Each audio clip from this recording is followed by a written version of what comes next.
Meron ka na iPhone, meron ka pang cake. Sana all, char. Hi mga ka-Twin Bakers, samahan nyo kami sa naging ganap namin ngayong araw. Bago nga kami umattend na recognition day, para sa mga anak namin ni Vera, itinapos muna namin itong mga orders. So dito meron kaming dalawang 7x11, isang 7x4, at tatlong bento cake. So thank you Lord kasi hindi naman tayo na zero ngayong araw. So medyo atrasado na nga yung paggawa ko ng mga orders kanina. Gusto ko kasi na bago ako mag-attend na recognition, natapos ko na gawin yung mga orders na yun. Kaso yun nga, medyo na short ako sa time. Nag-chat nga sa akin kanina si Vera kasi siya yung nauna dito sa school. Sabi niya tatawagin na daw ang mga grade 4 students. Sila na daw yung susunod na aakyat. Thank you Lord kasi nakaabot naman ako ulit. Pero yung nadatnan ko kanina, sobrang nakakalungkot kasi umiiyak yung anak ko. Akala niya siguro hindi ako makakaabot. So yun, sorry Aleng. Pero at least nakaabot ako. At may kasama ka pa din na nanay na umakyat sa stage. Then after namin sa school, niyaya kami ng mga bata na kumain dito. Reward ma lang sa honor na natanggap nila ngayong araw. So yung maraming salamat kasi consistent kayong nag-aaral ng mabuti. At sana pagbutihin nyo pang dalawa. Pagkawi nga namin ng bahay, ginawa ko kagad tong customized cake na to. So 3 PM pa naman yung pick up time ng cake na to. Kaya okay lang na hinuli ko na siya na ginawa. So ito nga, nag-chat sa akin si Suki. Na gusto niya nga daw palagyan ng cellphone yung cake. So hindi lang naman ito yung first time na maglalagay ako ng cellphone sa cake. Nagawa ko na siya before. So yeah, mapapasana all ka na lang talaga. So syempre, sinicure ko talaga yung cellphone. Binalot ko talaga siya ng mabuti. Actually, piping bag nga lang yung binalot ko dyan. Then naglagay lang ako dyan ng flower wire. Na para ito yung bubunutin mamaya. Then para may matungtungan yung cellphone mamaya, isasama ko na yung box niya. So binalot ko nga lang din yan ng mabuti ng cling wrap para sure na hindi siya makakontaminate dun sa cake. So 8x12 nga na size ng cake yung ginawa ko dito sa cake ni ma'am. So yung design na to ay para sa graduation din. Kasi may pinabago lang si ma'am na color. Combination lang ng blue and white. As you can see kanina, pinatong ko muna yung box para matansya ko na mabuti yung ikakat ko dito sa cake. So medyo malaki-laki nga yung nabawas dito sa cake. Pero mamaya ipapakita ko sa inyo kung ano yung ginawa ko dito. Vanilla chiffon nga with Yema filling yung ni-request sa akin ni customer dito. So isa nga din to sa mga bestseller namin. Okay na nga ako dito sa cake. Saka ko pinatong yung box na may kasamang cellphone. Then tinabunan ko lang to ulit ng cake para hindi siya malagyan ng icing at malinis pa din siya tignan. So yung last nga na gumawa ko ng cake na may cellphone, nilagay ko yung sa round na 8x8 ang size. So yun ngayon nga, sa rectangle ko siya nailagay. Which is parang mas ideal na lagyan ng cellphone. Yung mga ganitong shape. Anyway, so final frosting na nga ako dito. Syempre, ang gamit natin na icing dyan ay si Whip It. At yung size ng height ng cake na to ay umabot ng 3 inches. Kaya nilagyan ko lang siya ng ganitong textured sa gilid. Then ang next, maglalagay na ako dito ng border. At pa-shell type ko nga lang siyang pinipe.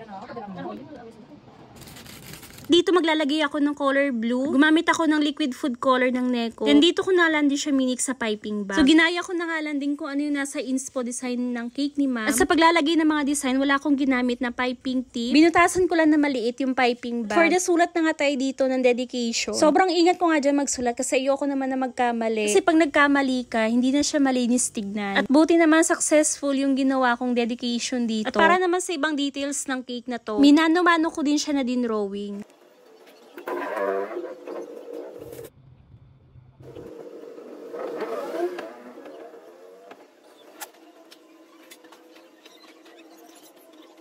At yung nilagay kong diploma dito ay made of fondant. At syempre, hindi mawawala itong mga sprinkles. At sa last detail nga ng cake na to, nag-iisip ako kung nilalagay ko dun sa flower wire. Kasi ayun nga yung bubunutin. Then, nag-decide na lang ako na gawa na lang siya ng cardstock. So, ginlugan ko lang siya dyan sa likod. At ito na nga yung final output ng ating cake. O, diba, akala mo ordinaryong cake lang. Pero wag ka, ang mahal ng laman niya. Sana all na lang tayo talaga. Anyways, ito nga pala yung ginawa ko sa tinirim ko kanina. So, syempre, ibibigay natin yan kay ma'am. Kasi nga, medyo malaki ngayon nabawas dun sa cake. Para naman maging sulit pa din yung binayad nila sa atin. So yun, thank you so much Ma'am Shi. Congratulations sa lahat ng mga gagraduate ngayong taon. So yun lang guys, thank you so much for watching.